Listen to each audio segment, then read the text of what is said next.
All right. Look, I gotta be productive today. So on top of all the videos I just recorded today, we're gonna react to something on YouTube because I can't find nothing to play. Trying to do then. Man. Why they all long though? That Barack Obama with a shotgun? Four.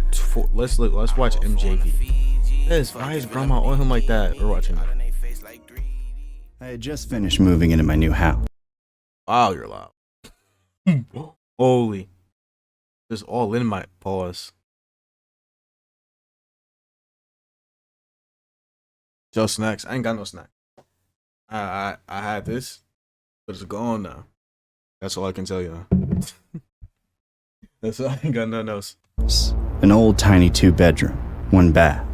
Yo, captions on. I know y'all got it. Y'all can't hear. Y'all gotta read. I had just finished moving into my new house. An old tiny 2-bedroom, 1 bath. Aside from having a friend helping with furniture, I spent the Hey, y'all can't be switching animation styles. Y'all clickbaited me. entire day moving boxes by myself. Naturally, I was exhausted, way too tired to bother making my bed, so I plopped down onto the couch and quickly began fading off to sleep. However, I was disturbed by the doorbell. It was nighttime, but not that late, so I didn't want to be rude and ignore my new neighbors. When I opened the door, One thing I would never do, I'm not gonna lie. I can't be cool with neighbors. I don't know how to talk to people. All this YouTube persona, not real. I don't talk this much. It's strictly in my room, in my face type of thing. I was met with a woman. She could have been in her 30s or 50s, as she was sagging skin and frail bones, like she hadn't had a bite of food in months. Her hair, while messy, was a strikingly bright blonde, and her eyes were an equally piercing blue.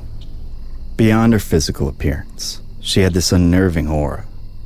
The second I saw her, my heart skipped a beat. Perhaps if she'd been healthier and cleaner, I would have been instantly attracted to her. But instead, her presence set alarms off in my brain. Maybe I knew subconsciously that her toothy smile was a blatant lie, or that her eyes were devoid of any warmth that should have been there. Dang, as she opened her mouth to speak, I couldn't understand what she was saying at first. My mind was focused elsewhere, on the pungent smell of dry hunger on her breath. Her eyes had dipped down as she spoke, and for some reason, it made me think she was sizing me up for her next meal. Once I finally registered her words, I realized she said, "You must be the new neighbor," in a crackling yet alluring voice. I stuttered as I replied that I was. Then she said that she noticed I had moved in alone. I tried to think back if I had seen her among the people in the neighborhood earlier, but I couldn't remember anyone who looked remotely like her. She the local crackhead. Despite the creeps I was getting, I didn't think she posed a threat, given that I was a foot taller and probably had 100 pounds on her. So I kept the door open for a short conversation. Why would he do that? I would have been like, yeah, I'm kind of busy right now, though. I would have said no. I would have been like, no, my girlfriend's on her way here. I'm just doing the heavy lifting for her, you know? You feel me? And then be like, well, I have to go. I got, I don't know, class or something. Look young. Like, bro. In the conversation, this is on him. Whatever happens after this is on him. She asked if I had plans to get a roommate for my second bedroom, but I explained I was going to use it more like an office. This made her frown. Then she said, well, isn't that lonely? I answered no because I like to live alone. That's when the woman stepped through the doorway uninvited, placed one hand on my chest, and wrapped this is on you. I can't even feel bad for you, bro. Another around my waist. Then she whispered, if you'd like to change your mind, I can keep you company tonight. Her words sent a chill down the length of my spine. You wanna know how fast I would have threw off me? And split my brain in two. Thankfully, I chose reason. Without saying a word, I took her hands off me and pushed her out the door, slamming it in her face. Back. I ain't saying a word. I took her hands off me and pushed her out the door, slamming You ain't do it hard enough, nephew. it in her face. I waited for her to ring the bell again, to start banging on the door and scream that I was a pig. But there was nothing from the other side of the Am I recording? Let me check. threshold but deafening silence. Maybe 10 seconds later, I looked through the peephole. She was gone, but I hadn't seen her leave. It was like she vanished. Hallucinating. You need the I medicine. was freaked the hell out. Was this going to be a recurring thing? What kind of sicko swinger neighborhood had I just moved into? Maybe she was homeless and desperate. I didn't know. But it was one of those encounters that made me wish I had a cabinet full of liquor and a fridge full of beer. With nothing Why not a gun? in the house to calm me down, I just had to hope that I was exhausted enough to pass out on my own. We got a gun. I laid on the couch again, and after a little while of tossing and turning, I did manage to fall asleep. There, I fell into a strange and vivid dream. Without covers, wearing only the clothes I had moved in, I felt cold. This coldness was alleviated by a warm, comforting entity crawling up into my arms and settling into my grasp. It was like a loyal dog or loving companion came to bed. At first, I welcomed this dream, but then it soured. The entity would not lie still. It squirmed and writhed, scratching at my stomach, like it was trying to dig ever deeper for more comfort. I wanted out. I opened my eyes and saw the most horrifying sight of my life. The woman from the door was lying with me. I wanted to scream. I hope he kick her so hard that she fly through the couch. Not over the couch, through the couch. Through the wall, through the window, onto the street. And shove her across the room, but I couldn't move. It was like sleep paralysis, and she was my demon. She was clawing at my stomach, tearing through my skin. I thought she would rip me open at any moment. Finally, I shot awake, but then I realized it had never been a dream. She was really there. I broke free and jumped off the couch. She fell when I went out from under her. Where's your hitting gun the floor at, bro? hard. Then she looked up at me and let out an ear-piercing scream. I could only scream back like a panicking wild animal. Wait, is she talking about the witch from Left 4 Dead too? I was ready to fight her, to break every brittle bone in her body. She'd shot me full of adrenaline, and I think even in her crazed state, she knew this. After looking at me for a second, she bolted. I went after her, watching as she climbed out an open window. I hadn't even checked if everything was locked yet because I had just moved in, and that had given her the entry she needed. I slammed the window shut, then checked the locks and everything in the house. Gradually, You not know how to move, the bro. adrenaline wore off and I began to feel the pain in my abdomen. I looked down to see dozens of deep, jagged cuts from her fingernails. Ooh. I called 911 to report the incident to the police and have my wounds treated.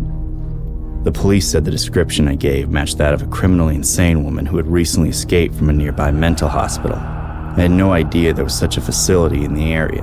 I never heard anything about her after that, whether she was caught or still roams the streets. I think about her almost every night. Sometimes, it makes me want to sell the house and move as far away as possible. See, that's on you, bro. There's 4 of these. My bad. I've been pausing like crazy. I'm gonna let them play. Yo, what's up? Just popping in. So what happened was when I was recording that, I ran into a few issues. The video wasn't playing, you know, and the recording stopped. So I'm gonna just watch this video. It's like 18 minutes long. Just gonna throw it on top of that. Anyway, let's get right into it. So it was a busy show, and the movie was The Silence of the Lambs. I didn't know much about it, and I hadn't read the book. All I knew was that my buddy had told me that it was gnarly and that we had to go. And then, when the time came, Hey, I need he subtitles. canceled on me an hour before the movie started, and I just decided to go by myself. There wasn't an empty seat in the house, though. The commercials had started as I made my way down the aisle and squeezed along the row to my seat. Right. A few mutters and mumbles from the movie I've never seen Silence of the Lambs. squished past, and then I finally just jumped into my seat. Now, the guy next to me was wearing a very thick old coat and what I actually recognized to be a Tribbley, even though it was spring and Yeah, I would've thought he was a the thing Schnuter. fairly stuffy. I apologized for bumping into him, and I thought that I heard some sort of grunt or belch or whatever gross.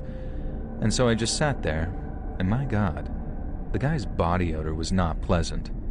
I took a deep inhale of my popcorn and hoped that that would help, and by the time the movie started, it had got easier to just ignore the guy. Now, Silence of the Lambs starts off as a very tense movie and only gets more tense from there. Occasionally, I felt my theater neighbor's shoulder brush against mine and kind of nudge him back over to the left. Oh, so he not dead. I couldn't hear any snoring, but I was sure that I could feel the occasional vibration of a snore at least. And in the end, as the movie got more and more terrifying and gripping, the act of nudging the guy off my shoulder became kind of instinct. I ate my popcorn and nachos, finished my soda, and I somehow made it through the whole movie without needing to get up and use the bathroom. Which was great because imagine how many people I'd have made angry in the crowded theater. And that's why when the movie ended and I was stuck there in the middle of the center aisle, surrounded on all sides by crowds. You see, that's why you just gotta get up and go. Just wait it out. You can't wait. All the credits until the lights started to go up, and it looked like I had a clear path to the right from which I could actually exit. All right. That's when I noticed the guy next to me was still there. I didn't want to just leave him there asleep, and it would kind of miss the entire movie too. I'm gonna pause it real quick. Look, I wouldn't have done nothing. I wouldn't even move, bro. Look, I would have just went on my day. Like, you a better citizen than me, because I would have seen that and be like, dang, walk right out. Gave him on the tap of the shoulder, saying, "Hey, buddy, you okay?" I just earned free Dominoes. Sure Let's Read listeners have worked out the twist here. As I gently nudged his shoulder, the man, or should I say his body, slumped over to the left, and his hat fell off. In the blazing lights of the theater, I could see it now. This dude was dead. D-E-A-D. Absolutely stone cold dead. That's on you. I don't You should have said so. Dropped dead in the last 10 minutes either. I mean, I'd clearly been sitting next to a corpse for the entire showing of that movie. So how did he make a sound? Why was I sure that I could hear and feel him? Now, cops kind of explained this to me later, and when I first nudged him, I'd likely just caused some gas to escape his body. And during the point of decomposition he was at, the body starts to bloat with gas, which could have caused the vibration and the occasional feeling of... Just imagine that. Not only did you have a dead body sitting next to you, but you also had some dude just stanking up the theater with his dead body, bro. Releasing all types of... I would have been mad, bro. I would have been so mad. Ooh, I would have asked for a refund. I would have sued low-key the theater. Because aren't they, before every movie, aren't they supposed to do a clean sweep of the room? Right? They're supposed to go in, clear out the trash. So that means if there's somebody there, that means someone put the body... That means an employee killed them. Someone put the body in there. Ran away. I never did get to find out exactly what happened to the guy. They were able to tell me enough that the cause of death wasn't suspicious, so I just kind of replied with natural causes. And the cop looks a bit weird and says that he can't really say any more. And for a while, that kind of bothered me. How can you die in a non-suspicious manner, but not of natural causes?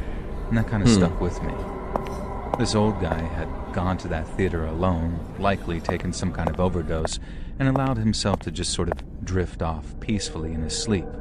Dang. What he took, I don't know, because fatal overdoses are usually messy, painful, and ugly. But clearly he got hold of something that let him die peacefully during the previous showing of The Silence of the Lambs. It always bothered me how he wasn't discovered by a theater employee in between the showings. He'd possibly been sitting there for 3 showings of that damn movie, and nobody noticed but me.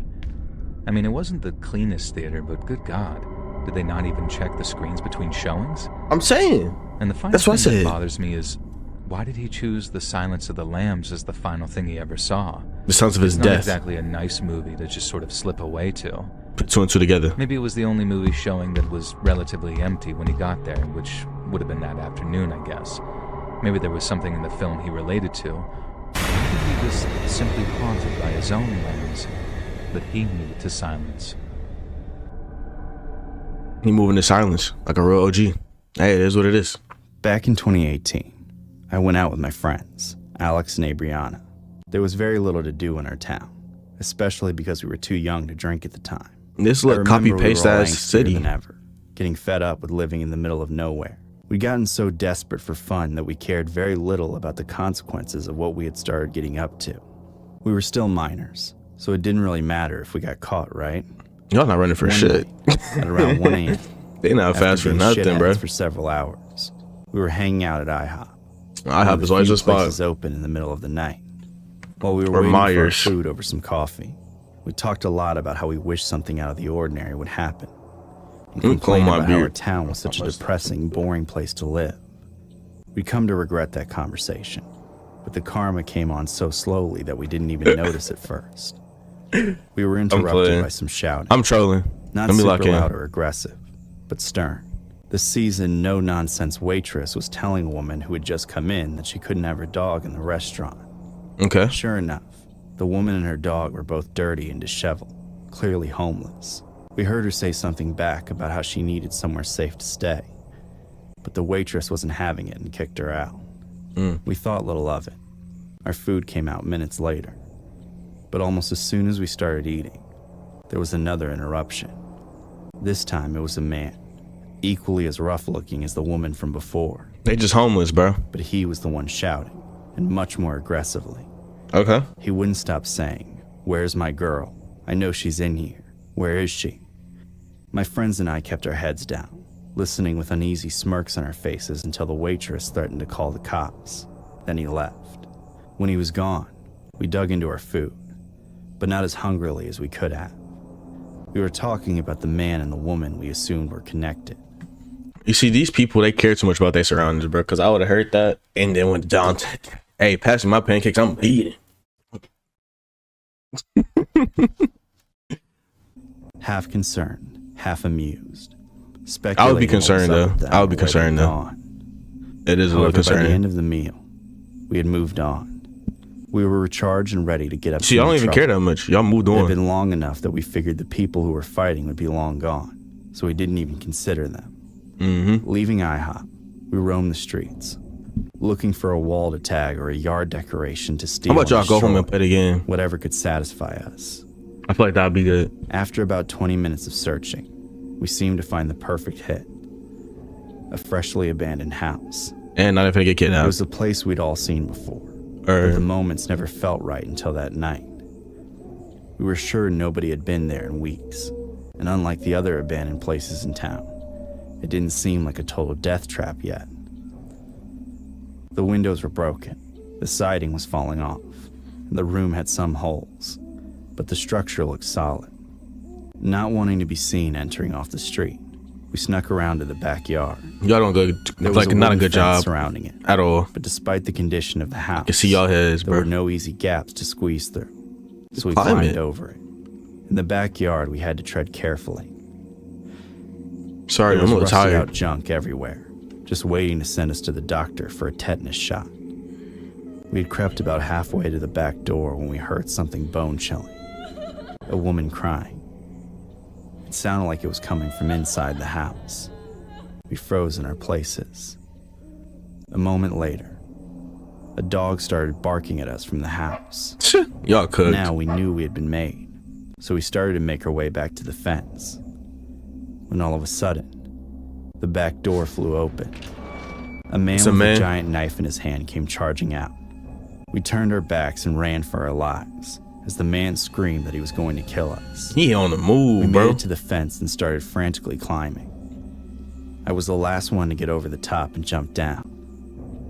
But when I did, I landed wrong and twisted the shit out of my ankle. They're cooked. He's not even I telling the story. He's shouted in dead. agony, watching my friends keep running away. I called out to them to come They back left and him? help me, but they were too panicked to realize They they left left me him? behind. Oh, I turned my head to look back at the fence to see if I was about to be stabbed to death. you were.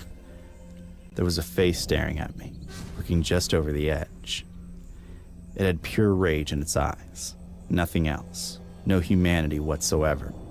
It was the man we'd seen harassing the waitress at IHOP less than an hour earlier.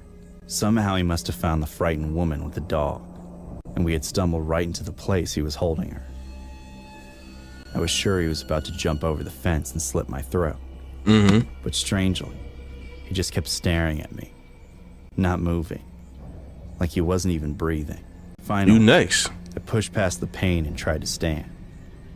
I fell the instant I put my weight on my Yeah, I already twisted knew it. ankle. You're cooked. I started GG's. to crawl, calling my friends to get me. I crawled on my GG's. own for probably about 50 feet before they made their way back and helped me get off the ground. When they stood me up, I looked over my shoulder, and the man was still staring at us, at me. I looked away, deciding it was best not to mention it at the time. I told them a day later. By then, I'd been taken to the hospital to find out my ankle wasn't just twisted, but broken. We had a serious discussion about our brush with death, realizing it wasn't just the cops we had to worry about catching us. It's time to turn our life There were around. far worse fates. After that night, we conducted ourselves with far more caution, I'm saying. deciding it was better to be bored than dead. Still, I always felt bad about leaving that woman alone with the man she was trying to get away from. Yeah. The same one that almost Kill killed you, me. bro. Look. I hate to think Truly, if you was a real nigga, you would have stopped that. I'm just saying. about I what would. happened to her in that house, and why she was crying. This happened about 4 or 5 years ago. I was still a child who loved spending summer evenings outside with my friends. I live in a small village in Eastern Europe, where not much happens and everyone knows each other. Most of the houses are clustered together in one area along a country road. However, on the very edge of the village, on a hill about 300 meters from the road and all the other houses, there's a lonely one, without doors, without windows. I didn't pay much attention to it until I was 15, even though my friends and I often passed the narrow, overgrown path that led up to it when we were going to play in the nearby field. It seemed like a simple house under construction. One day, however, my friend and I were passing by, and we started asking ourselves questions about it. We realized we had never seen anyone work on it, and had no idea who the owner was. Maybe For as it's just long as either abandoned, of us bro. could remember, it had been in the exact same unfinished state. When I got home, I How asked old my are y'all? parents about the house. Oh, that's your Although mom they and had both dad. My lived here bad. Since they were little, neither of them could give me an answer. This piqued my curiosity even more. The next day, my friend and I started asking around the village. No one knew much. Some said the owner had died suddenly. Others figured he had moved to another country and abandoned it. It was certain that the place had a strange air about it, but we couldn't So- seem to get any satisfying information. So are these places played for in full? Moved on for the day and left to play football. We had to pass by the house on the way to the field, of course. Bonnet on, everything. It was like the place Let me was shut up. taunting us. Hours later, we were about to go home because the sun was starting to set. Just as we got back on the road, we bumped into my friend's uncle, who was returning from his visit to the neighboring village about 7 kilometers away. He was very old, the eldest person in the village, and made this journey on foot as often as he could, claiming What he year kept is me this? young. I keep saying Realizing village. He might know something about that house. We asked him directly. There were 3 seconds of silence where the old man seemed scared and confused, like we'd unearthed a terrible memory. That's his He looked house. us in the eye and said, "Don't ever go there," then hurried away, leaving us with more questions than ever. Hey, believe Gramps, bro. On the way home, we had to pass that very house. We'd done it hundreds of times, but that day, it was different. As we were walking by, the house made a loud creaking sound. It was strange because the It's house the had uncle. no doors or windows, just holes in the walls. So we assumed it came from that rotten board blocking off the entrance. We were curious, yet scared, but curiosity won. Okay. Wanting to finally put it to rest. They all dead, by we the way. slowly walked up the hill. As we got closer to the house, something felt off. The air got colder, even though it was still summer. Not freezing, but like a cold draft you'd feel when opening a cellar door. It was unnatural. We didn't talk anymore. Not a word. When we reached the entrance, we pushed the rotten board aside. Inside, it was dead silent. No wind, no insects, nothing. The concrete walls were stained. The air smelled like mold and something else. Something sweet, How it smells so Almost bad you can metallic. see it. That's nasty. like old blood, but faint. We carefully stepped inside, our footsteps echoing slightly as we cast our phone flashlights into the darkness. I remember feeling Village phones. Village phones. You can't say you stay in a village like you in the in the 19th century with medieval knights and shit, and then pull out an iPhone 16. Just say your neighborhood, bro. like trying to be different so bad. Someone was watching me from one of the window holes. I felt certain we weren't alone, but I couldn't prove it. We moved from room to room, each blocked by wooden planks we either slid aside or stepped over. When we reached the last room, the air was so cold my skin prickled up. And then, I thought that was there a it body. was, on the floor near the middle of the room. Whose little dog's that? Old, dirty, missing one eye. At the same moment, my phone started ringing. I didn't understand how it was possible. I had zero signal, as if my connection was completely lost. But my phone was ringing, and on the screen it said, unknown. I Answer froze. I showed it to my friend. Answer it. Answer He it. turned pale. I didn't even think to answer. I just declined. You saw. A second after that, a sound flooded the air. A long, low sigh. It didn't sound human, but it wasn't like an animal either. It it sounded your like uncle? it came from inside the walls, like someone was exhaling after holding their breath for years. We didn't hesitate for a second. I just remember both of us turning at the same time and sprinting, jumping through the nearest window opening, not even caring if we scraped ourselves on the way out. We didn't stop running until we were back in the safety of the village. My friend's house was closest, so we went there. Once we had time to calm down a bit, my friend's uncle came back into the house from bathing after his day of walking. No, bro. He took one look at us and knew we had gone into the house. First, he scolded us for being stupid and not listening to him. No, Then bro. he finally told us what he knew about the house. He said that a long time ago, a family had started building a house there. But then, there was a tragic accident inside it that killed their little girl. Dang. After her death, the house was abandoned, and no one knows what happened to the family. My uncle led us to believe the house was cursed.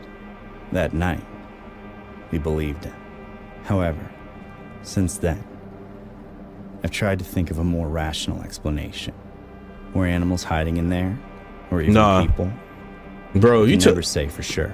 Bro, Sometimes I can't stop looking at that house. I might be sleepy, but I know I'm coherent at least. Look, you said there was breathing in the walls. You got a baby doll on the floor. Then your man's uncle, who is also your uncle now, just said that it's haunted. Just move this. Get out the city, bro. Get out of Dodge. Every now and then, at night, I swear I see a glimpse of candlelight glowing in one of the windows. But then my own blink snuffs it out. He finna get No cooked matter one day. what, I've never stepped foot in that house since. Don't do never it again. will. Don't do it again. All right, y'all. Thanks for watching, bro. Make sure you like, comment, and subscribe. I'm obviously tired. I'm gonna go ahead and take a nap after this. I might have like 2 more videos for y'all. I don't know when, maybe today or tomorrow. I'm gonna try to do double upload today though. Anyway, peace out. All love. Have a great day, an amazing night, and a wonderful week. I'll see y'all next time. Peace out.